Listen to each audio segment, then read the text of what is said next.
É o caso aqui de Jeremias, nesse capítulo 20, quando ele explicitamente fala dele próprio, que vinha sendo acusado pela religião de Israel de ser um traidor. Traidor do povo de Israel, era assim que ele era chamado. Por quê? Porque ele via que os sacerdotes eram todos uns corruptos, que viviam de explorar o povo, de explorar os dízimos, as ofertas, as melhores comidas, separarem para eles das ofertas dadas ao templo os melhores valores. Quando alguém dava uma joia, um bem, um recurso, alguma coisa, eles botavam lá uma grana, uma merreca que não valia nada e tomavam posse daquela propriedade ou daquele bem valiosíssimo. Eram os exploradores, mentiam.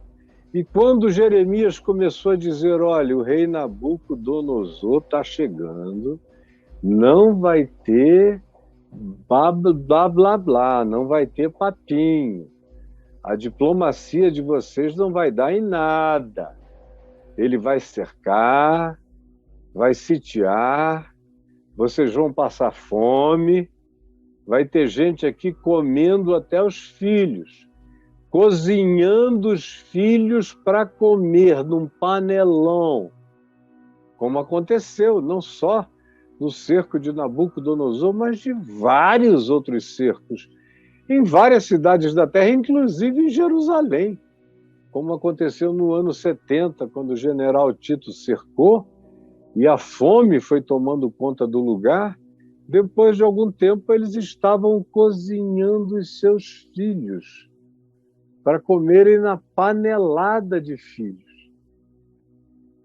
E eu não estou dizendo nada novo.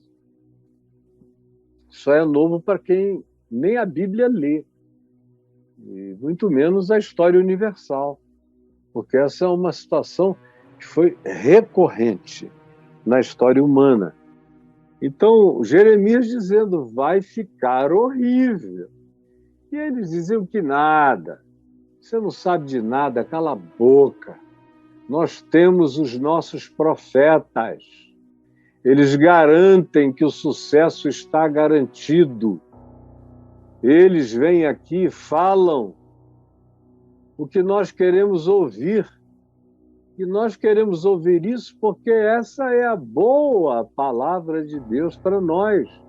Nos anima, nos alegra, nos faz continuar vivendo na tranquilidade que nós estamos vivendo. E Jeremias dizia, não será assim.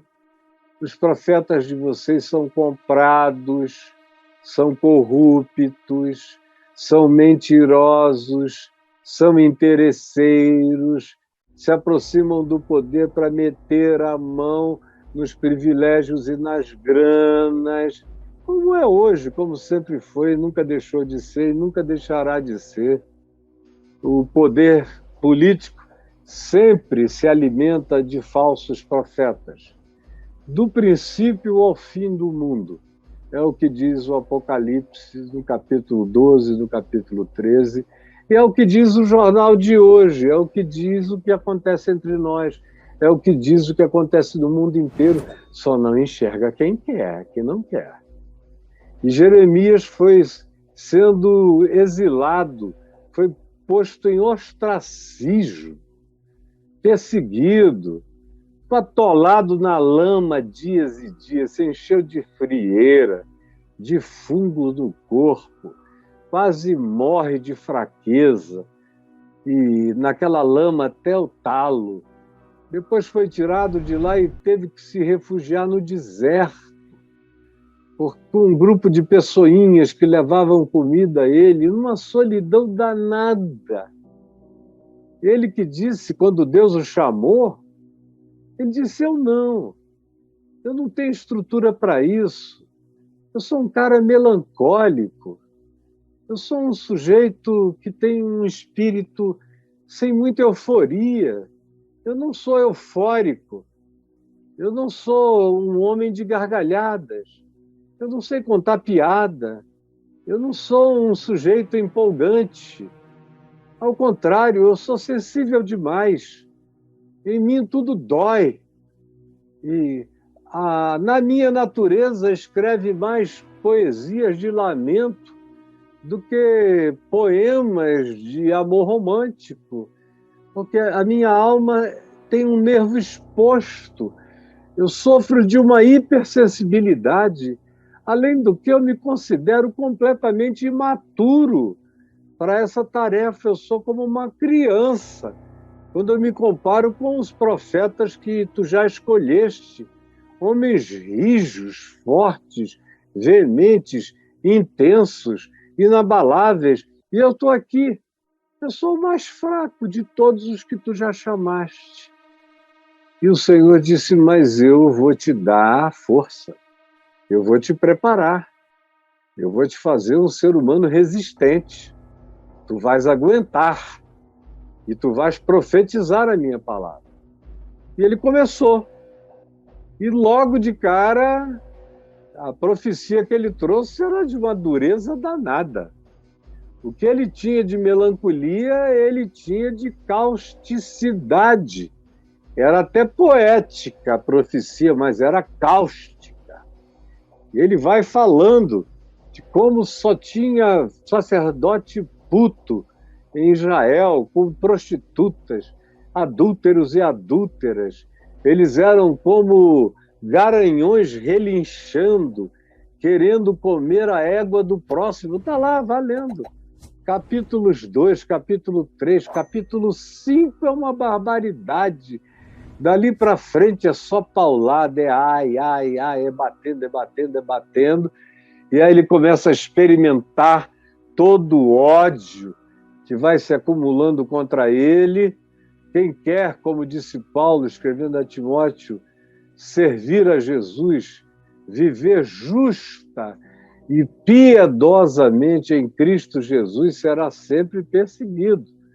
Tem gente que é perseguida porque faz o mal, fala besteira, só ensina o erro.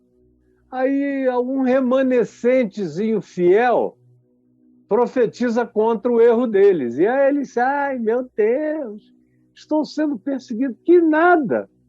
Eles vivem sendo adulados, insensatos, porque eles falam o que os poderosos, os ricos querem ouvir.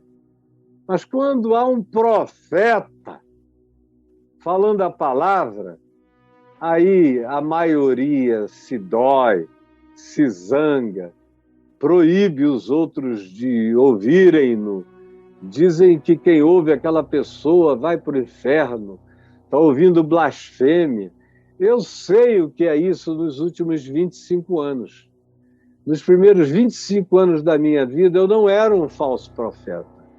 Pregava o evangelho de Jesus.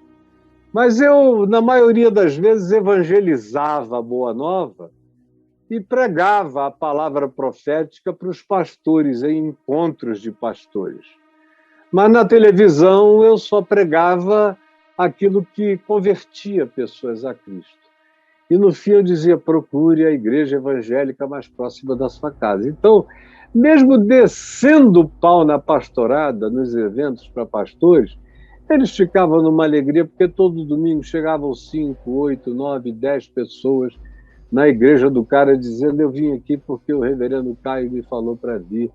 E as igrejas do Brasil inteiro receberam gente, porque eu falava na Globo, na Manchete, na Bandeirantes, no SBT, na CNT, em tudo que era TV eu tinha programas espalhados para todo lado, alguns de 4, 5 horas de duração. Depois eu tinha minha própria televisão, tinha meios de comunicação que naquela altura ninguém tinha, tinha a minha revista, que era a terceira revista de informação mais lida do Brasil, era Isto É, a Veja, Isto É, e a revista Vinde. Pois bem, tinha uma máquina de divulgação e eu mandava para todos os lugares.